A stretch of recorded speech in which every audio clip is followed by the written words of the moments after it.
So, without further ado, let's listen to a portion of what attorney Martin George said a few days ago in a post on Facebook, and then let's examine it for its validity. In cases of doubt, the standing orders of the Assembly shall be interpreted in light of the relevant usage and practices of the House of Representatives.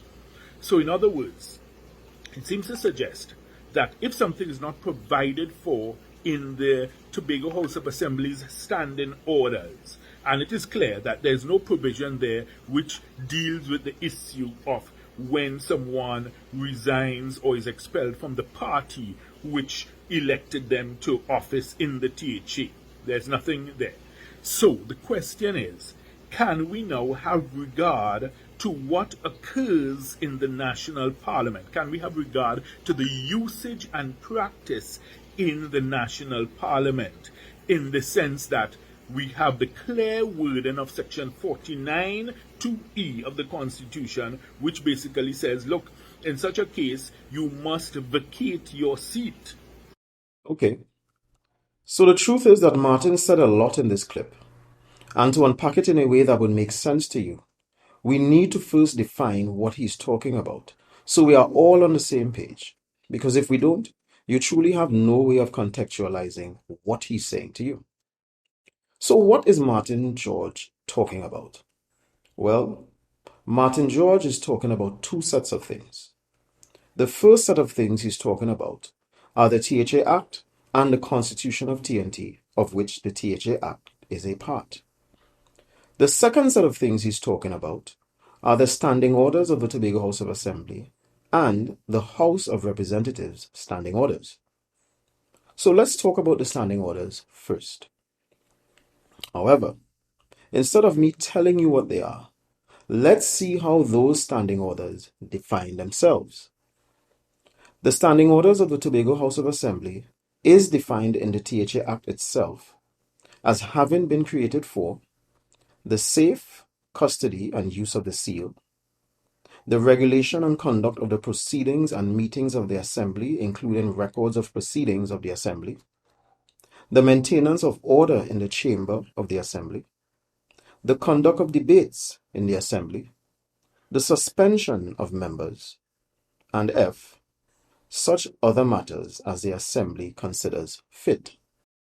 So from this you can gather that the standing orders of the Tobago House of Assembly really refers to how business is conducted in the Assembly.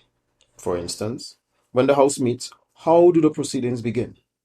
When questions are to be asked, what's the format? As in, who talks first, how should the questions be phrased, etc., etc. Now let's see what the House of Representatives standing orders say about itself. So it says here, these standing orders contain rules for the conduct of the proceedings of the House and for the exercise of the powers possessed by the House. They are not intended to diminish or restrict the rights, privileges, and immunities of the House and its committees collectively or its members individually. So its definition, though short and sweet, is doing pretty much the same thing. So that leaves us now to define the role of the other two documents, the Constitution of Trinidad and Tobago and the THA Act. We will start with the Act. However, instead of actually giving you a definition, I'd like you to allow me to do something else first. I'd like to pick a subject, in this case, minority leader, and I'd like to show how the THA Act treats with it. And then I'll show you how the standing orders of the Tobago House of Assembly deals with the same subject. So here's the first mention of minority leader in the THA Act. It says, immediately after administering the oaths of office to the Chief Secretary and the Deputy Chief Secretary under Section 8, the President shall appoint as minority leader the assemblyman who, in his opinion, commands the support of the largest number of assemblymen who do not support the Chief Secretary. So in its first mention, the Act defines what is a minority leader. Okay, so keep that in mind for a sec. And bear with me as we now take a look at the first section of the standing orders of the THA that speaks to the minority leader. Here's what it says. Appointment of a minority leader.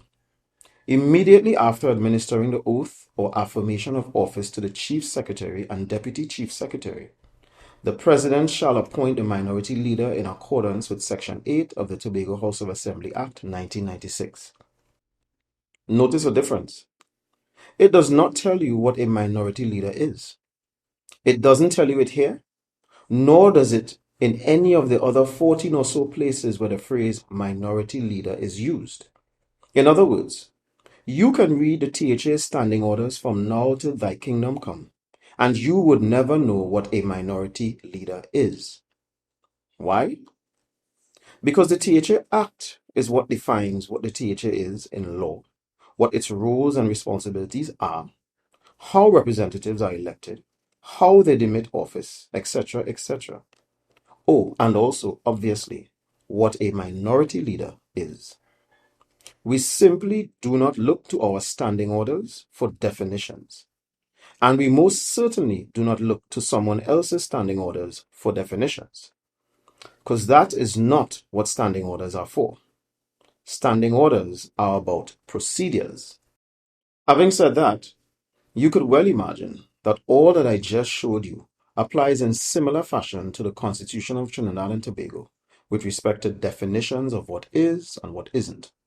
So no need to go into that. So with that bit of understanding, we can now go back to pieces of Martin's video to understand what he's talking about.